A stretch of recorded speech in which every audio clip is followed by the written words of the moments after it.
Hello, this is Michael Hexter. Welcome to Politics 2100 here on YouTube. So, this episode I'm calling Persistent Failure to Plan Characterizes U.S. COVID slash energy slash climate response. So, I'm reacting here, or the initial crystallization point for this episode is a recent essay or publication by Ed Yong of The Atlantic about our COVID response, the U.S. COVID response, and his revival of an idea of his. It's called a basically a panic neglect cycle. Okay, so there's public health of commentators slash experts like himself have noticed that there's cycles of panic neglect with regard to response to public health emergencies. And this right now we're in a neglect cycle.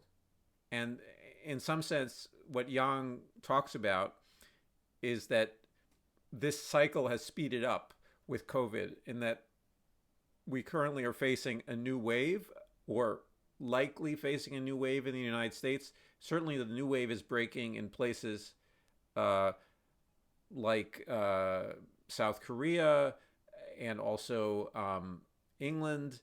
And we have wastewater studies that are showing now that a new variant is likely rising, or is rising in the population here, and that apparently it is more infectious still than the Omicron variant, which would make it probably one of the most infectious diseases we have ever studied.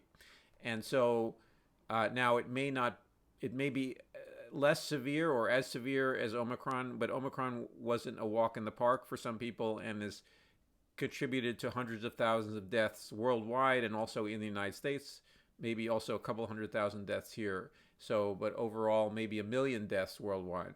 So, it's not a trivial disease.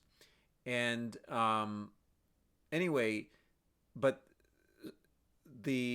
what Yang is commenting on is the response, and the response has been immediate collapse, which I've commented on in the past in past episodes, of the U.S.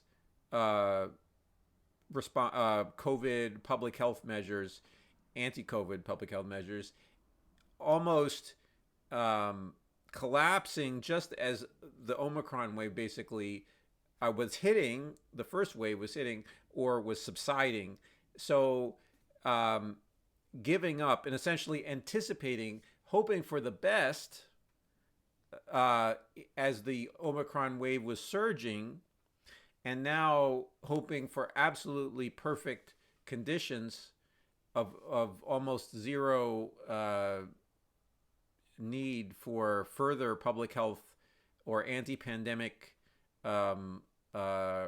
measures in the next several months and or year, really, and maybe forever, maybe expecting that no future pandemic will happen. And it's estimated, for instance, that we need to spend about $100 billion to have a full preparation for COVID, and for future to sort of to do a complete and careful and thorough response to the pandemic. Okay, and right now we have $0 allocated to it as of next month, April. So I am calling this sort of, and Yang calls it the panic neglect cycle, and panic neglect, and this is, for me, something that happens in other areas as well. For instance, we're seeing it happen simultaneously in a way with the crisis in inflation and in in oil prices, where people are currently panicking at the same time as they're neglecting, in a way, the long term, the medium and long term solutions to our dependence on fossil fuels, apparent also that lead to international conflicts, among other things. So the obvious and response to rising gas prices is, among other things, to economize on the use of gas and to start immediately a program for also for reasons beyond the price of gas, because of the climate catastrophe that's breaking all over the world and in the United States, the worst drought in recorded history in the West.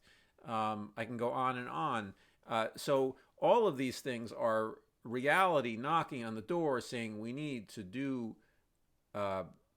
radical changes to our infrastructure, to our use of energy, to both make it resilient to what we've the damage we've already done to the climate, to the Holocene climate, but also to potentially, within a few decades, to reduce the pressure on the climate system by bringing down emissions in the atmosphere.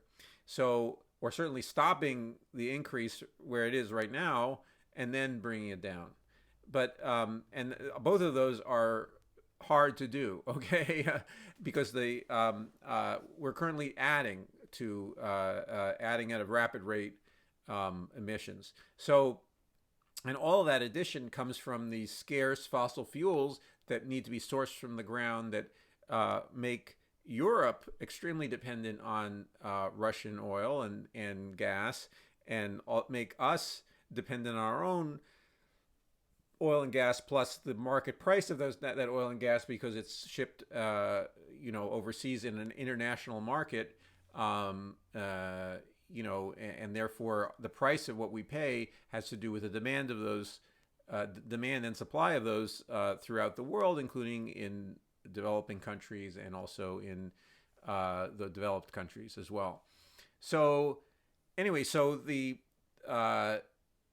panic neglect cycle happens in a way in other areas of our economy and our society, and I want to summarize this as a persistent failure to plan. Okay, so we as a society, now the U.S.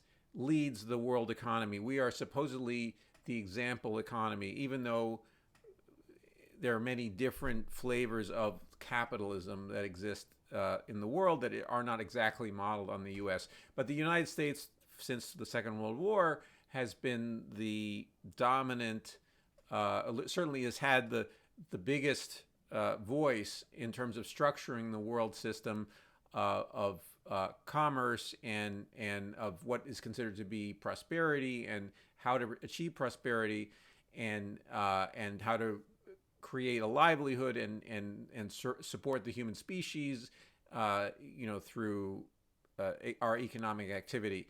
So our system is based on the idea that we're not communism. Okay, we are not a communist, and therefore we're not a planned, quote unquote, planned economy. So planning has become, is a taboo. Not only has been a taboo for probably a century or more, because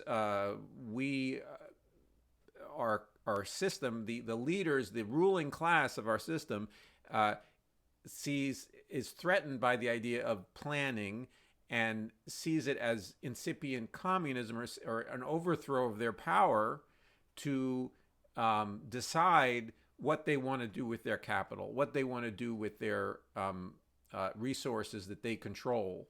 Okay, and the way that they do this is they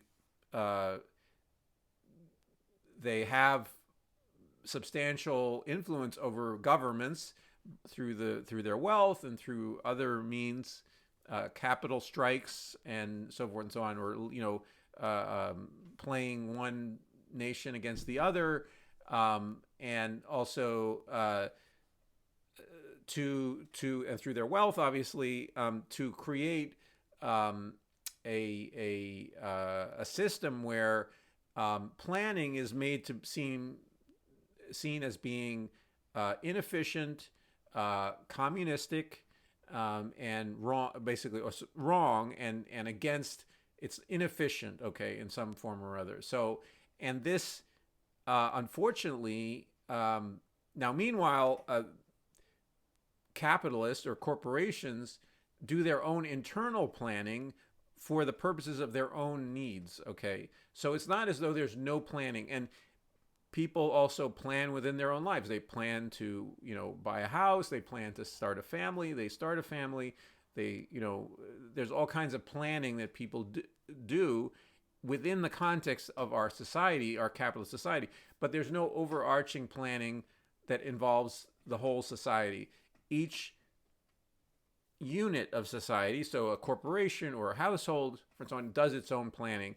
And so all those different plans don't work out to a big plan in the case of, for instance, a pandemic, or in the case of our dependence on oil, or in the case of, an excess of emissions of which is related to oil or fossil fuels, an excess of emissions of greenhouse gases, which heats the atmosphere, which creates this collective problem of a heating climate that is destroying the basis of our lives here on this earth. So anyway, and in economics, there's no mature and serious discourse about planning within economics.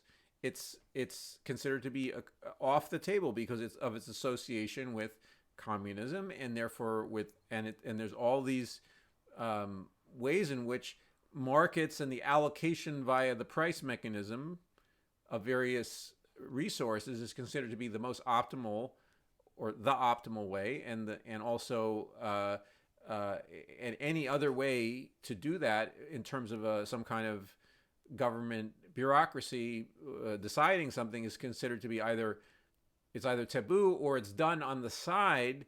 It's done as a sort of subservient, like for instance in a cap and trade system, the planning is done in a way to structure this market thing.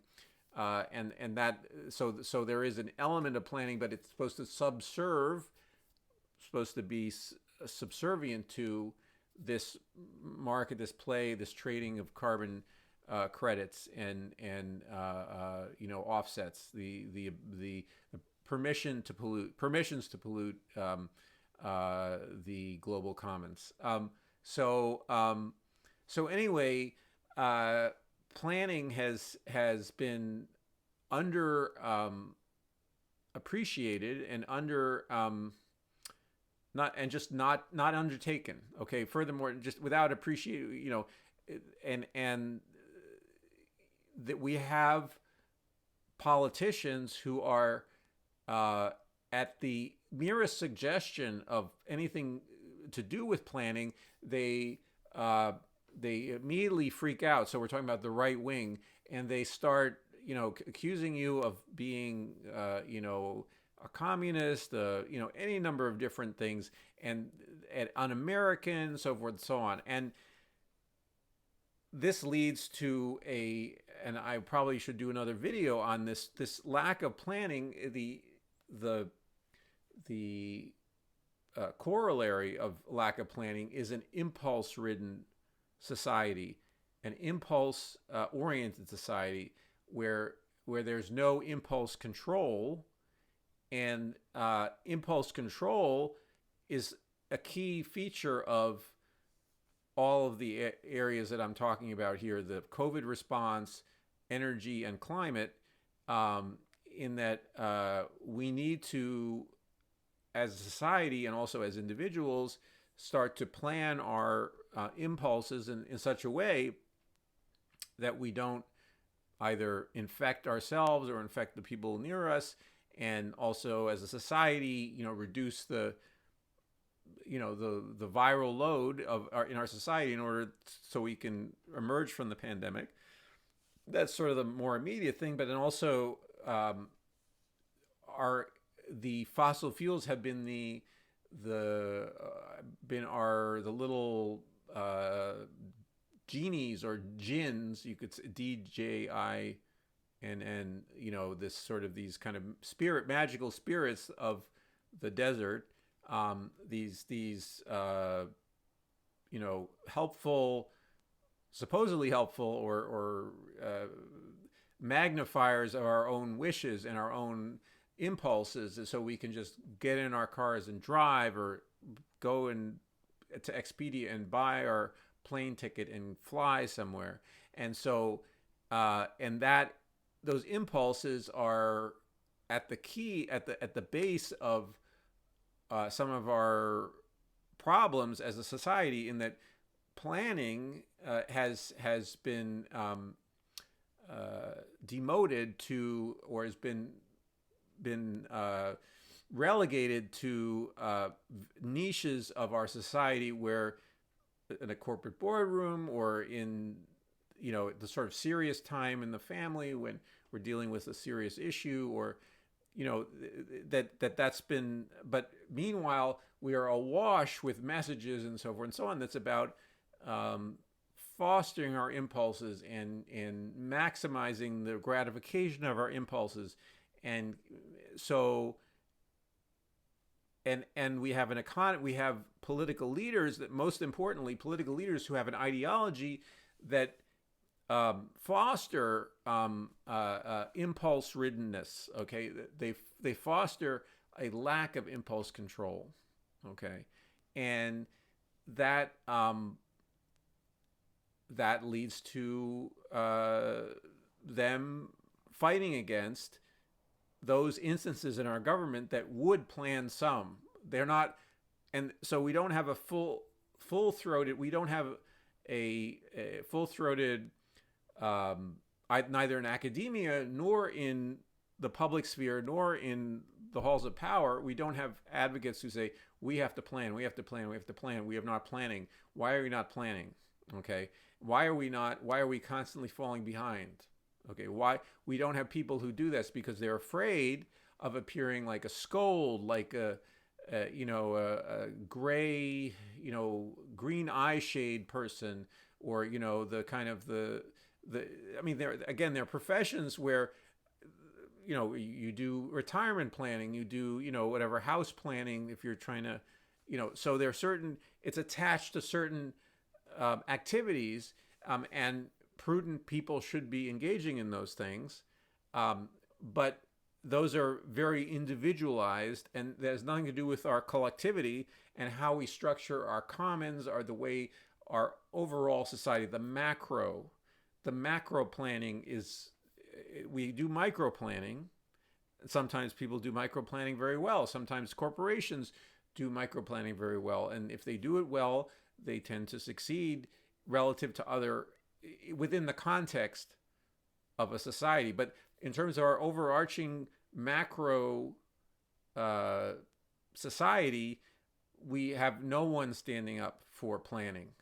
Okay, and even the people who call themselves leftist don't fully embrace planning overall. I mean, it's kind of, quote unquote, a buzzkill. It's kind of it's not gratifying the impulses. So, well, now in the pandemic, we do have this argument. So, in the pandemic has sort of sharpened this in a way, and made it very, very graphical in certain ways for certain people who can imagine that there are these virus particles in the air, okay? And they need to shield other people by wearing masks from their virus particles they might be carrying, or other people should be shielding them by wearing masks and so forth and so on, and or also getting vaccinated, which will reduce their emission of virus particles, reduce their likelihood of being hospitalized, all these kind of different things. That's about planning. Okay, getting vaccinated is about planning. So it's about individual planning. It's also about, it's a mixture of macro and micro planning. Okay, so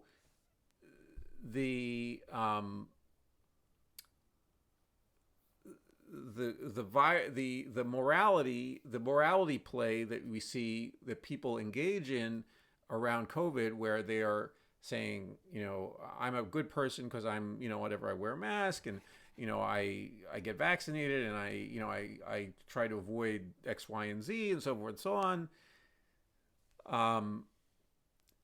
Those people are, they try to create within their own groups. Let's say they've had in the last couple of years a reinforcement mechanism where they kind of agree with each other. But there was a context where that was being encouraged by the CDC and so forth and so on. But that has now fallen by the wayside. So that little bit of macro planning around this pathogen, the coronavirus, SARS-CoV-2, has now crumbled essentially, and that they've now weakened to now just being fostering the impulse ladenness of our society, allowing commerce to flow as freely as possible, which involves fostering all kinds of impulses as so that people will spend as much as humanly imaginable upon goods and services, okay, and will mingle with other people, and without any signs that there's any danger, okay, in other words, by wearing masks, and so that they'll mingle with other people, and also, not discourage other people from feeling free to do whatever.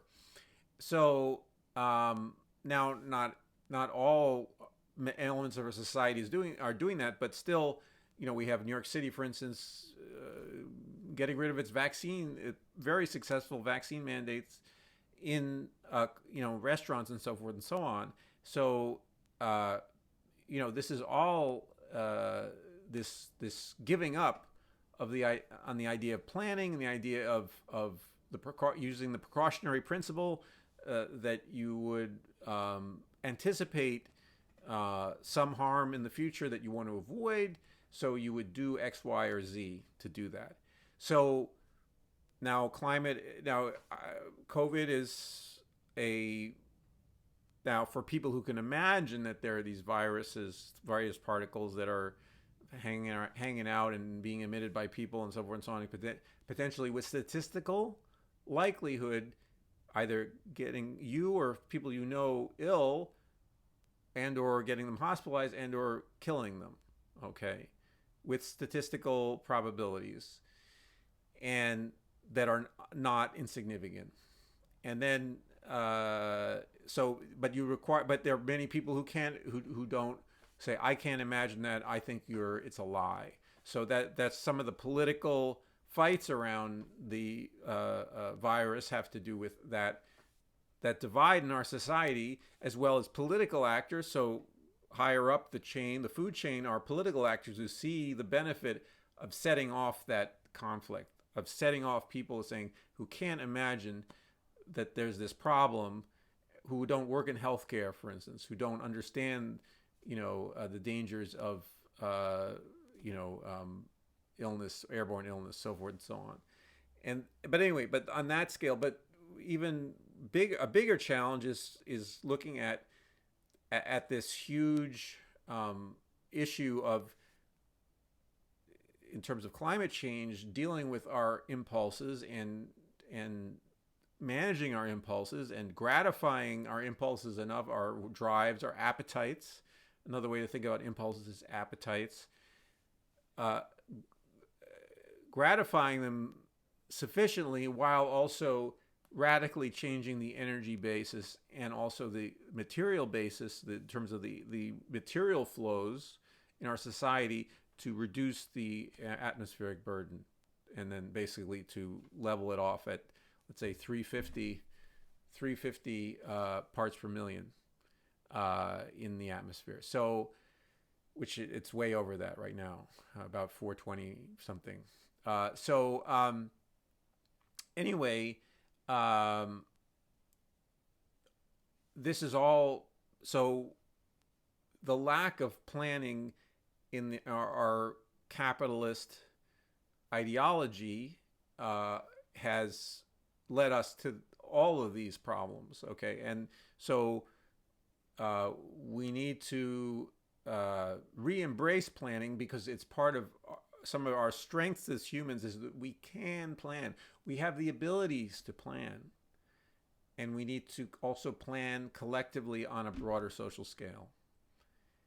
And we have so many people who have embraced ideologies like libertarianism, like, or the various, other capitalist ideologies that make this all seem like I'm talking about, Stalinism, okay, or Maoism, or some awful,